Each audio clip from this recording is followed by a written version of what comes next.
Berlatar belakang pada sebuah kedai makan, film dimulai dengan memperlihatkan sekelompok bandit yang bertanya pada seorang pengemis buta tentang tablet logam yang telah mereka bawa. Setelah menyentuhnya, orang buta itu mengatakan kalau tablet logam itu adalah sebuah undangan untuk mengikuti sebuah permainan kematian berhadiah 1000 tel emas.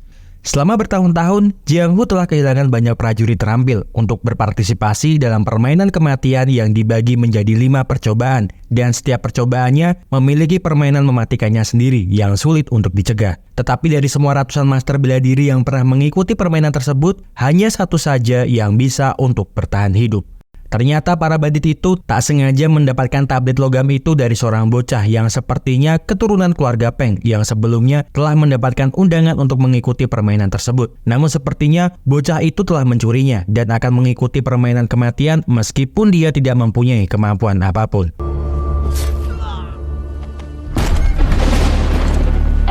Seorang laki-laki tiba-tiba masuk ke dalam sana untuk mengisikan labu minumannya dengan penuh anggur sorghum dan mengatakan kalau dia juga akan membawa bocah itu beserta dengan tablet logam yang telah para bandit itu bawa. Jelas saja mendengar hal tersebut, para bandit pun mempersiapkan diri mereka untuk menghajar pria gelandangan dari antah berantah itu.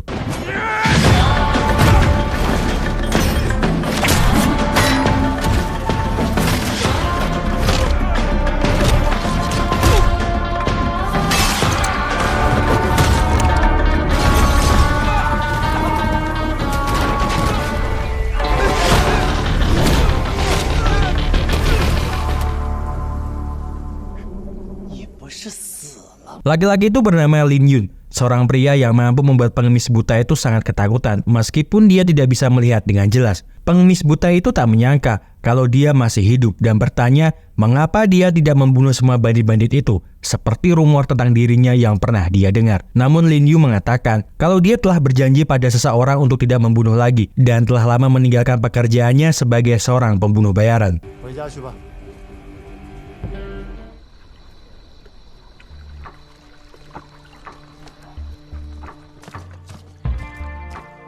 Di sebuah tempat yang disebut dengan Kastil Suri, terlihat banyak pendekar bela diri datang ke sana untuk mengikuti sebuah permainan kematian yang diadakan setiap tahunnya. Bahkan bukan hanya dari kalangan para pendekar saja, tetapi beberapa budak dan tahanan diikutsertakan juga dalam permainan tersebut. Tentu saja, ego dan kepentingan masing-masing dari para pendekar pun sangat tinggi, karena masing-masing dari mereka merasa lebih baik dibandingkan satu dengan yang lainnya. Sehingga sempat tercipta sebuah perselisihan antara Guang Han dari kuil Kurong dengan Feng Yiyang dari Tong Yuan, karena Feng tak sengaja menabrak Guang Han yang ada di depan dirinya.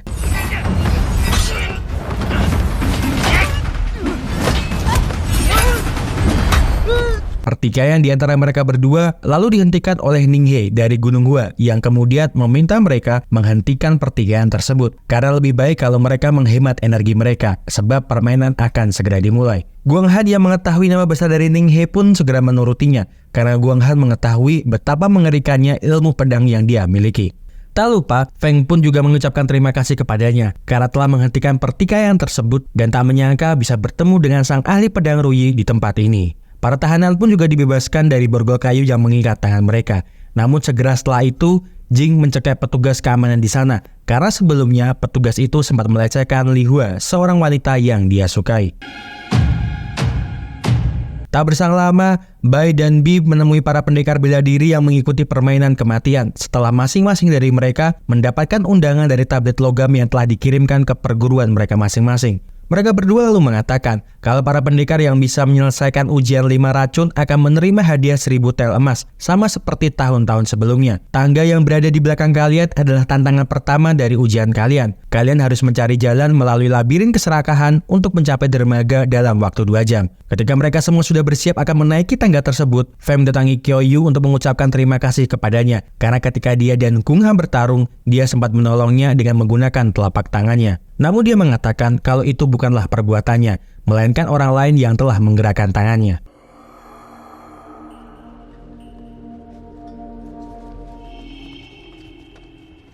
Masing-masing dari kelompok mereka pun kini berada di tempat yang berbeda-beda, dengan dihadapkan oleh tumpukan kepingan emas di depan mata mereka. Namun keserakahan mereka yang sangat ingin memiliki emas tersebut membuat mereka lupa kalau di tempat-tempat keberadaan emas tersebut telah bersembunyi berbagai jebakan yang bisa membunuh mereka semua.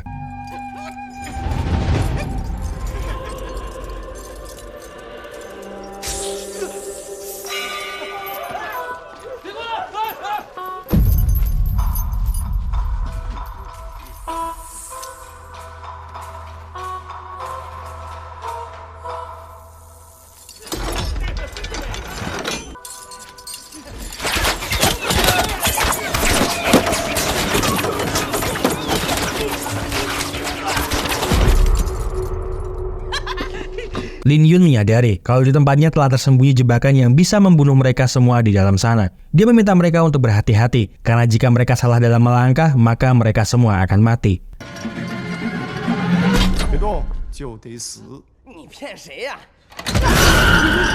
Sebenarnya Lin Yu tidak terlalu peduli bagaimana dengan nasib Feng yang telah menginjak lantai tombak di sana. Namun karena dia terus memohon, Lin Yun lalu menggunakan kantong emas milik Qiao Yu untuk menyelamatkan Feng dari sana.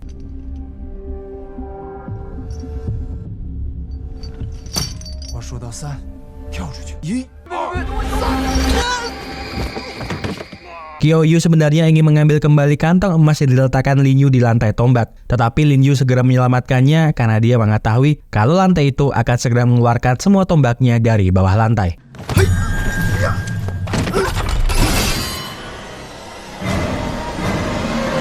Para 5 petinggi donatur permainan tersebut berkumpul di sebuah ruangan untuk membahas permainan yang baru saja diselesaikan oleh para pendekar. Namun Jenderal Li sepertinya tidak puas dengan permainan tersebut, karena banyak dari mereka lolos dan tidak ada racun keluar seperti nama permainan ini. Apalagi ide dari permainan ini berasal dari Master Zhao. Tuan Ge lalu masuk ke dalam sana untuk menenangkan suasana hati Jenderal Li dengan meminta Bao menemani sang jenderal minum anggur merah. Tuan Ge sebenarnya adalah orang yang bertugas memimpin dan menciptakan permainan kematian beracun. Namun dia butuh modal dan dana besar untuk melakukannya. Maka dari itu, dia mengajak 5 donatur terkaya di negaranya untuk mengikuti taruhan kepada salah satu pemain yang bisa memenangkan permainan kematian. Seperti halnya gurumu, yang langsung bertaruh 10.000 tel emas kepada nomor 26, yaitu Lin Yun. Penasaran dengan nomor 26, Tuan Ge lalu bertanya kepada B tentang siapakah sebenarnya orang tersebut. B lalu mengatakan kalau sesuai dengan undangan tabel logam yang telah mereka kirim, dia itu adalah Peng Sun, si pedang pemutus jiwa 5 harimau. Menurut informasi yang dia ketahui, umurnya adalah 50 tahun, dengan tinggi 9 kaki, rambut panjang, dan mempunyai senjata berupa parang yang besar. Tetapi nomor 26 ini nampaknya berusia sekitar 30 tahunan, berpakaian seperti seorang pengembara pendekar pedang tanpa senjata dan hanya membawa labu minuman keras di punggungnya. Mendengar akan hal tersebut, Tuan Ge lalu meminta Bei untuk mencari latar belakangnya, karena gurumu sangat bertaruh banyak terhadap pria tersebut. Bao dan Bei lalu menemui para peserta untuk mengikuti permainan selanjutnya, dengan menaiki sebuah kapal yang telah mereka persiapkan.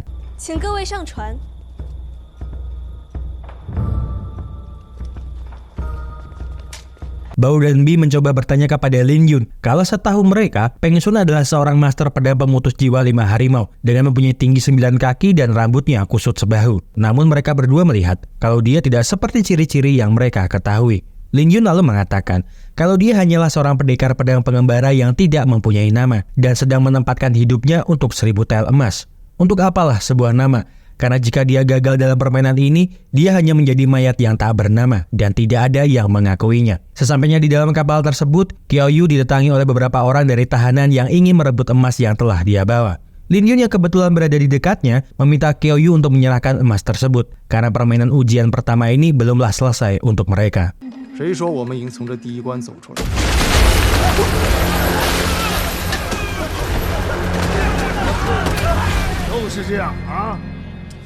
Jenderal Li yang melihat dari kejauhan semakin dibuat kesal setelah melihat permainan tersebut. Karena lagi-lagi itu semua hanyalah trik dan jebakan saja. Namun Tuan Ge meminta Jenderal Li untuk bersabar, karena Tuan Zhao telah membayar banyak untuk mewujudkan idenya untuk permainan ini, yang sekarang berada di sebuah ruangan bersama dengan Menteri Keuangan. Nampaknya nama dan pengaruh Tuan Zhao sangat besar terhadap pemerintah. Sampai-sampai sang menteri pun tunduk di hadapannya, dan segera akan mengatur angka pajak provinsi Jiangsu dan Zhejiang untuknya. Sebagian besar dari para ahli bela diri itu pun selamat dari tenggelamnya kapal yang mereka naiki. Bao dan Bi lalu muncul di hadapan mereka untuk mengucapkan selamat karena mereka telah lulus dari ujian keserakahan. Namun nampaknya seorang pemain tidak bisa menerima dengan apa yang mereka mainkan, sehingga memutuskan untuk keluar dari sana.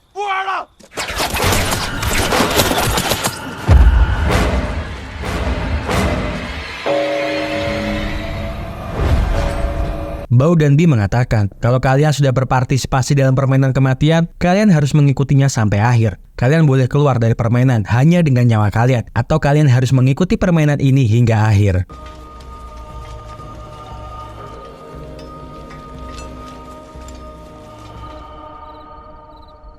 Sampailah mereka semua di tempat berikutnya, yaitu di kuil Buddha, tempat di mana mereka bisa beristirahat sebelum melanjutkan ujian mereka. Di sana mereka juga sudah disediakan makanan dan minuman, serta obat-obatan untuk menyembuhkan luka mereka. Namun itu semua tidaklah gratis. Mereka diharuskan membayar sesuai dengan apa yang mereka inginkan, seperti ayam seharga 5 tael emas atau botol obat kecil seharga 10 tael emas. Namun sepertinya beberapa pemain memanfaatkan situasi di sana dengan merebut paksa barang-barang yang telah dibeli dengan kekerasan maupun tipu daya. 果果，啥子都可以噻。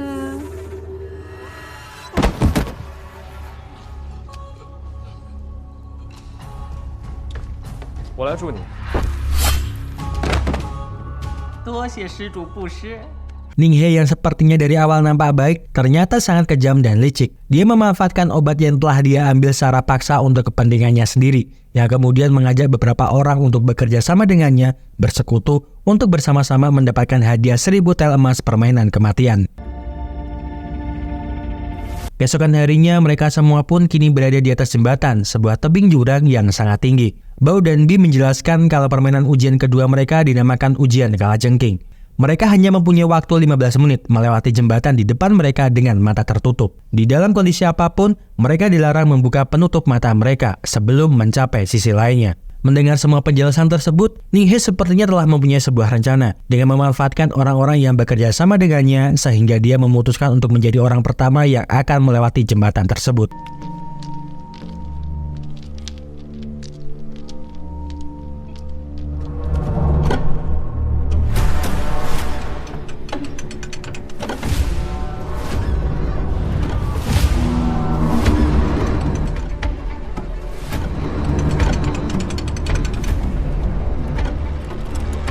Setelah melihat Ninghe berhasil melewati jembatan tersebut dengan selamat, semua orang pun lalu lantas berbondong-bondong untuk segera melewati jembatan di sana, terkecuali Lin Yun yang nampaknya masih mengamati situasi yang akan terjadi di atas jembatan tersebut. Ujian kalajengking ini dibuat oleh Jenderal Li yang nampak sangat bangga dengan permainan yang dia ciptakan.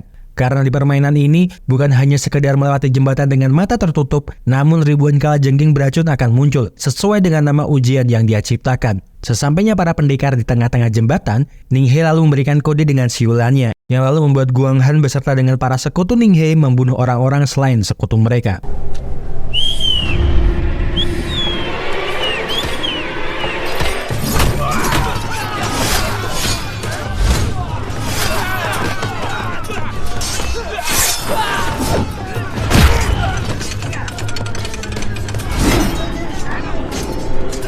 Sebenarnya Lin Yun tidak terlalu peduli dengan bagaimana nasib orang-orang yang berada di atas jembatan. Namun karena Ninghe berbuat curang dengan memanfaatkan situasi yang sedang terjadi, memaksanya untuk bergerak mengeluarkan kemampuannya melumpuhkan orang-orang yang menjadi sekutu Ninghe.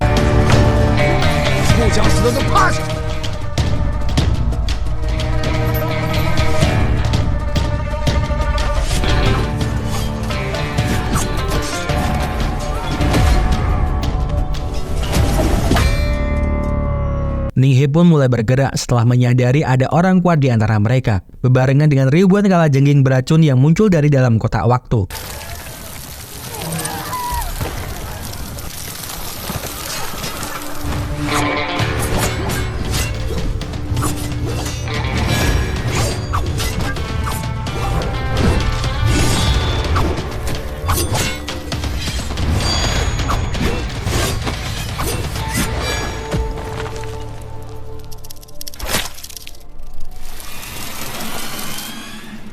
Ninghe tak menyangka kalau kemampuan berpedang Lin Yuan sangat hebat. Begitu juga dengan beberapa tamu terhormat yang melihat permainan ini. Bao dan Bi lalu memberikan selamat kepada mereka yang telah berhasil melewati ujian ini. Namun sepertinya ada saja yang masih kesal dengan permainan berbahaya ini, yang kemudian memaksa para pengawal menembak Guan Yin dengan anak panah yang telah mereka persiapkan.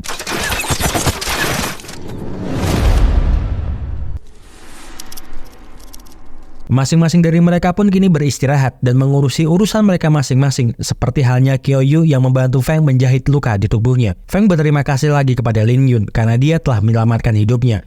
Namun dia sangat penasaran, kenapa Lin Yun tidak pernah menghunuskan pedang atau membunuh orang yang akan menyerangnya. Lin Yun mengatakan kalau dia telah berjanji pada seseorang untuk tidak membunuh lagi. Mendengar hal tersebut jelas membuat Feng dan Kyoyu sangat terkejut, karena bagaimana bisa dia bisa bertahan hidup dalam permainan kematian tanpa membunuh. Feng lalu bercerita kalau uang yang bisa dia dapatkan dari hasil permainan ini akan digunakannya untuk menikahi putri gurunya. Setidaknya dia membutuhkan 150 tel emas sebagai mas kawin dan juga membuat rumah untuk putri gurunya. Lin Yun lalu bertanya kepada Kyoyu, tentang hubungannya dengan Kyo-hong, sang panah emas bunga plum setelah dia mengetahui senjata yang sempat dia gunakan di atas jembatan sama seperti dengannya.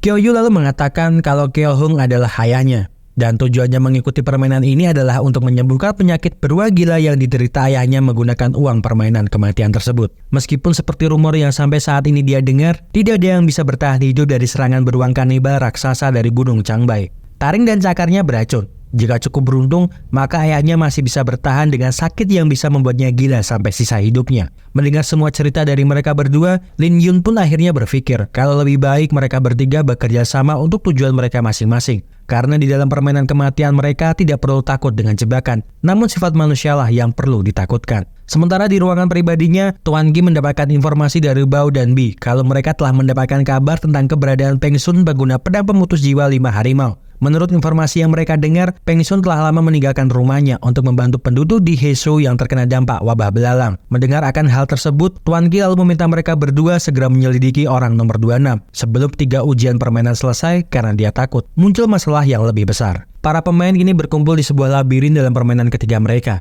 Mereka mempunyai waktu 2 jam untuk melewati ujian kata penipu di dalam ruangan tersebut. Dupa yang kalian bawa akan terbakar selama 2 jam dan berfungsi sebagai pengatur waktu. Tidak ada panah terbang, ular berbisa, atau binatang buas dalam ujian ini. Namun jika dalam waktu 2 jam kalian tidak bisa mencari jalan keluar labirin ini, maka cukuplah berdoa agar kalian masuk ke dalam surga. Satu persatu dari mereka pun mulai masuk ke dalam labirin untuk mencari ruangan jalan keluar labirin tersebut. Namun yang tidak mereka sadari adalah dupa yang mereka bawa berisi aroma dari kata penipu yang mengeluarkan bau hingga membuat mereka semua berhalusinasi dengan semua ketakutan terbesar mereka selama ini. Seperti Lin Yun yang sangat ketakutan bila harus kehilangan lagi putrinya, King Er, atau Kyo-yu yang sangat takut dengan beruang dari Gunung Changbai.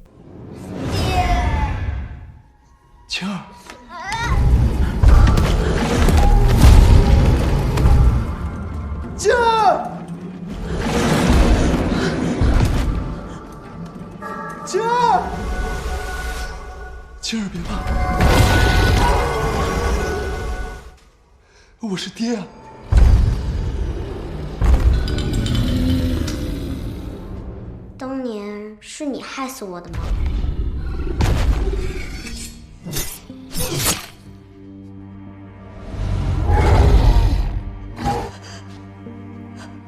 Setelah mendapatkan luka tusukan pisau dari Kyo-yu yang mengira Lin Yun beruang, dia segera menyelamatkan Feng yang terlihat masih berhalusinasi dengan sesuatu yang dia takuti. Segera setelah itu, mereka berlari menuju ke ruangan penyelamat untuk menghindari gas beracun yang akan menyelimuti labirin tersebut. Bao dan Bi menemui para peserta yang berhasil lolos dari ujian kematian ketiga. Mereka berdua bertanya, mengapa seorang pembunuh berdarah dingin Lin Yun yang membunuh tanpa mengedipkan mata tiba-tiba muncul di sini setelah 10 tahun menghilang. Mereka menduga kalau ini bukan hanya untuk 1000 tel emas saja, dia berani mempertaruhkan nyawanya. Tentu saja mendengar nama itu membuat para peserta permainan lainnya sangat terkejut, karena mereka tidak menyangka kalau selama ini bersama dengan seseorang paling berbahaya di tempat itu. Di tempat peristirahatan mereka pun mulai sibuk dengan urusan mereka di sana. Ning He dan Gung Han nampak seperti sedang mengatur sebuah rencana untuk permainan selanjutnya. Jing dan Li Hua juga terlihat duduk bersantai sambil menunggu permainan selanjutnya. Sementara Kyo-yu terlihat sedang mengobati luka Lin Yu yang diakibatkan karena dirinya. Lin Yun lalu bercerita tentang masa lalunya, yang dulunya adalah seorang pendekar pedang yang paling mempunyai banyak musuh karena pekerjaannya. Dia lalu bertemu dengan istrinya untuk pertama kalinya ketika dia pingsan akibat luka-luka yang dia dapatkan setelah pertarungannya. Pertemuan mereka berdua pun membuat benih-benih cinta di antara mereka mulai tumbuh, hingga akhirnya mereka memutuskan untuk hidup bersama.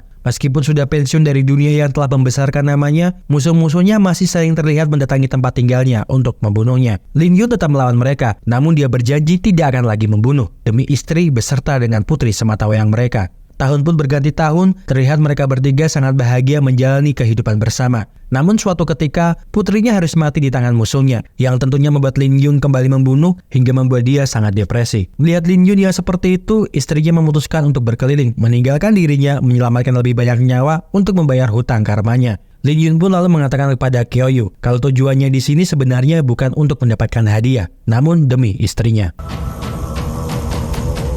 Ujian kematian keempat pun segera dimulai. 10 orang dari mereka yang telah lolos ke tahap ini akan dihadapkan dengan ujian gelabang sombong yang mengharuskan mereka mengkesampingkan harga diri mereka. Mereka akan dibagi menjadi 2 kelompok dengan beranggotakan 5 orang, saling berlomba menuju ke garis finish dengan beberapa rintangan.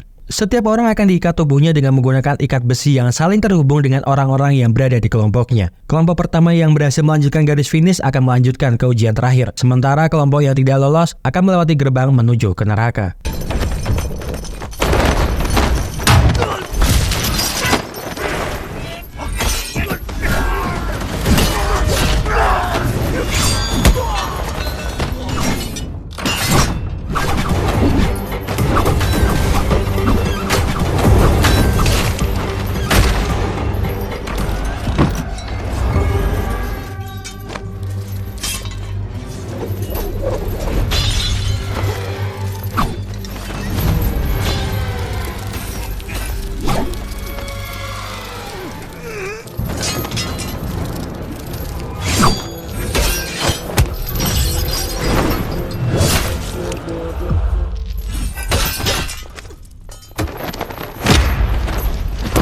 Sebenarnya Lin Yun sangat marah kepada Gung Han atas sikap dan perlakuan Gung Han di sana, karena demi hidupnya dia mengorbankan nyawa orang lain. Gung Han meminta maaf bila dia melakukan itu, namun itu hanyalah sebuah pengalihan agar dia bisa menipu Lin Yun.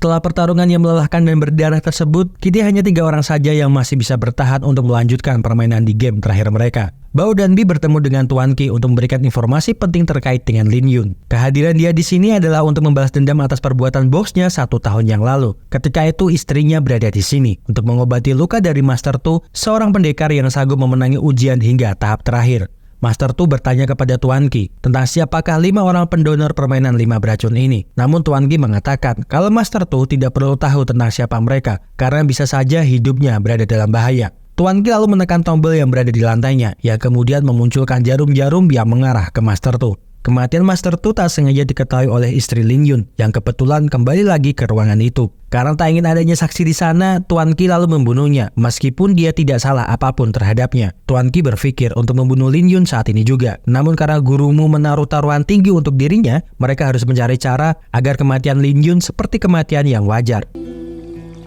Qiao pun memilih mandi untuk membersihkan semua kotoran yang berada di tubuhnya. Namun tiba-tiba Bao dan Bi muncul di hadapannya untuk memberikan hasutan kepadanya kalau lebih baik dia berjuang demi ayahnya daripada harus bekerja sama dengan orang lain. Obat untuk menyembuhkan ayahmu tidaklah murah dan permainan kematian bukanlah tempat untuk mencari teman. Sekarang tinggallah memilih antara kehidupan ayahmu atau kehidupan orang lain. Lin Yun, Ning He, dan Qiao Yu kini berada di hutan bambu untuk memainkan permainan terakhir mereka.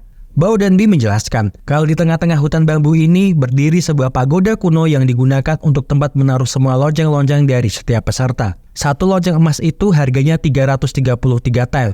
Dengan 3 lonjang emas yang dikumpulkan, maka itu akan menjadi 1000 tel emas, ditambah 1 emas tel sebagai ekstra bonus.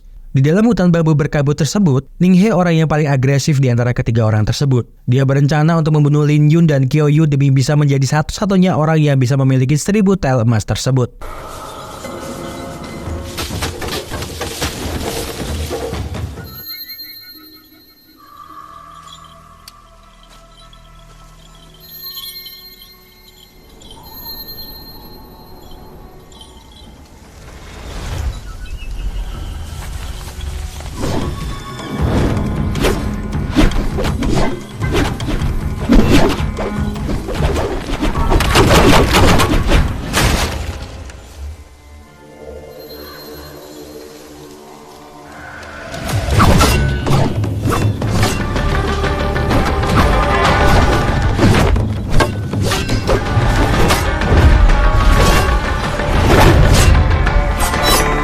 Ning He mencoba untuk mengulur waktu dengan mengajak ngobrol Lin Yun di sana, karena tidak mungkin bagi dirinya untuk bisa menang melawan Lin Yun sendirian. Namun sebuah momen bisa dimanfaatkan oleh Ning He yang lalu meminta Qiao Yu segera menghunuskan pedang miliknya ke tubuh Lin Yun.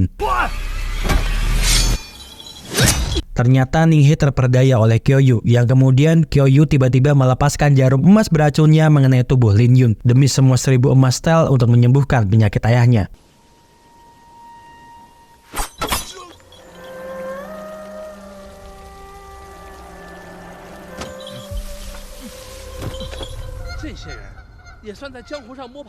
Para 5 petinggi permainan ini sepertinya tidak puas karena permainan mereka cepat sekali berakhir. Jenderal Lee bahkan meminta kalau permainan ini lebih baik diadakan 1 bulan sekali. Namun Tuan Ki mengatakan kalau hal hebat seperti ini memang baiknya diadakan 1 tahun sekali. Karena makanan yang paling lezat pun bila sering dimakan setiap harinya malah akan jadi membosankan. Tak lupa Tuan Ki memberikan para petinggi hadiah sebelum mereka pulang dari para petarung tahun kemarin sebagai kenang-kenangan untuk mereka. Tuan Ki lalu menemui Kyo-yu yang telah menunggunya di ruangannya. Kyo-yu bertanya di mana keberadaan emas-emas itu karena dia akan segera keluar dari sana untuk menyembuhkan penyakit ayahnya. Namun sepertinya Tuan Ki mempunyai niatan lainnya dengan akan memiliki sendiri hadiah 1000 emas style tersebut karena Bao dan Bi terlihat bersiap untuk membunuh Kyo-yu.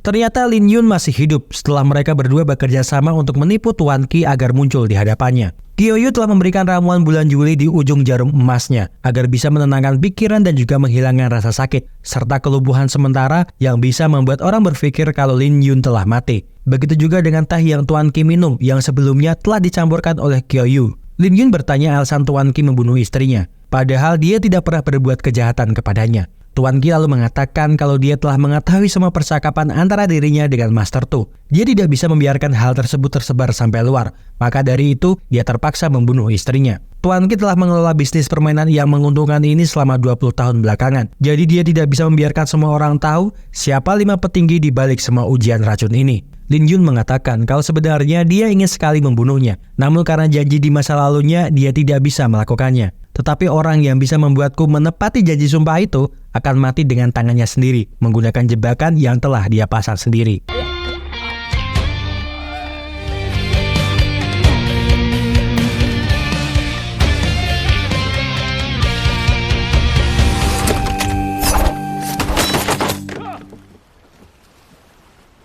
Dari kejauhan, 5 petinggi melihat dari atas kapal yang mereka naiki kalau kastil milik Tuan Ki terbakar hebat. Mereka tidak perlu khawatir dengan peristiwa tersebut karena mereka berlima sudah jauh meninggalkan tempat tersebut. Namun yang tidak mereka ketahui adalah kalau mereka berlima akan mendapatkan perlakuan yang sama dengan orang-orang yang telah menjadi permainan mereka sendiri. Mereka tak sengaja meminum teh ekstrasi dari kata halusinasi yang telah Kyo-yu taruh di teko teh mereka. Sehingga kini mereka berlima sangat ketakutan dengan apa yang menjadi ketakutan mereka selama ini.